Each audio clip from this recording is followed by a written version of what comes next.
नमस्कार, स्वागत आहे तुमचं आपल्या यूट्यूब चॅनल सोनाली रेसिपीजमध्ये।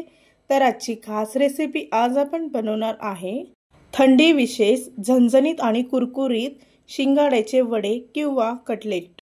थंडीच्या सीझनमध्ये बाजारात तुम्हाला सर्वीकडे अशा प्रकारचे शिंगाडे मिळतील, तर त्यातलाच आज आपण एक प्रकार बनवत आहे, म्हणजेच झणझणीत आणि कुरकुरीत शिंगाड्याचे वडे किंवा शिंगाड्याचे कटलेट तुम्ही असंही म्हणू शकता।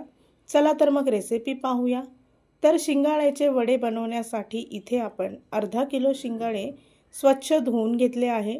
त्यानंतर 30 मिनिटांसाठी इथे मी वाफवून घेतले आहे, किंवा तुम्ही कुकरला 2 किंवा 3 शिट्ट्यांमध्ये शिंगाडे शिजवून घेऊ शकता। 30 मिनिटांनंतर शिंगाडे शिजले आहेत, तर आपण याला कट करूया। तर त्यासाठी मी सुरीच्या सहाय्याने त्याच्या वरच्या भागाला थोडासा कट मारून त्याच्या वरची साल काढून टाकली आहे। अशाच पद्धतीने सर्व शिंगाड्याची साल आपण काढून टाकायची आहे। बघा तुम्ही अगदी सहज निघते। इथे मी तुम्हाला तोडून दाखवते। शिंगाडा बघा किती परफेक्ट शिजला आहे। सर्व शिंगाडे सोलून झाल्यानंतर पुन्हा एकदा पाण्याने स्वच्छ धुवून घ्यायचे आहे। त्यानंतर पावभाजी मॅशरने मॅश करून घ्यायचे, किंवा इथे मी किसणीचा वापर केला आहे। तर सर्व शिंगाडे मी किसून घेते। किसलेले शिंगाडे एका बाउलमध्ये टाकून त्यामध्ये 1 चमचा लसूण अद्रकची पेस्ट घ्यायची आहे।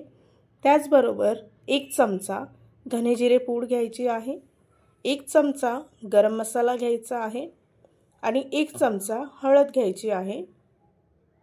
वडा जरा झणझणीत होण्यासाठी इथे मी 2 मोठे चमचे लाल तिखट घेतली आहे, 1 चमचा पांढरे तीळ घ्यायचे आहे। वडा कुरकुरीत होण्यासाठी 2 चमचे कॉर्नफ्लॉवर घेतले आहे। त्याचबरोबर 1 मोठी वाटी बेसन पीठ घेतला आहे। त्याचबरोबर 1 चमचा मीठ घेऊन बारीक चिरलेली कोथिंबीर त्यावर टाकायची आहे। पाणी न घालता सर्व मिश्रण हाताने एकजीव करून घ्यायचं आहे। तर अशा पद्धतीने मिश्रण तयार झालं आहे। तर आपण वडे बनवायला सुरुवात करूया। त्यासाठी हाताला थोडंसं पाणी लावून घ्यायचं व थोडंसं मिश्रण हातामध्ये घेऊन वड्यांचा आकार द्यायचा किंवा कटलेटचा आकार द्यायचा। अशाच पद्धतीने सर्व वडे मी तयार करून घेते। पाणी न घातल्यामुळे बघा वडे अगदी सहज तयार झाले आहे। तर दुसऱ्या बाजूला तेल तापवत ठेवलं होतं। तेल मध्यम आचेवर तापल्यानंतर अशा पद्धतीने सर्व वडे अलगद त्यामध्ये सोडायचे आहे आणि दोन्ही बाजूने खरपूस रंग येईपर्यंत फ्राय करून घ्यायचे आहे। वडे फ्राय करत असताना आधी तेल हाय फ्लेमवर गरम करून घ्यायचं। त्यानंतर गॅसचा फ्लेम मध्यम आचेवर ठेवून वडे फ्राय करून घ्यायचे आहेत।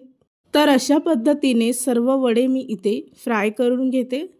तर या रेसिपीसाठी लागणारे संपूर्ण साहित्य व कृती मी तुम्हाला डिस्क्रिप्शन बॉक्समध्ये दिले आहे, तुम्ही तिथे जाऊन चेक करू शकता।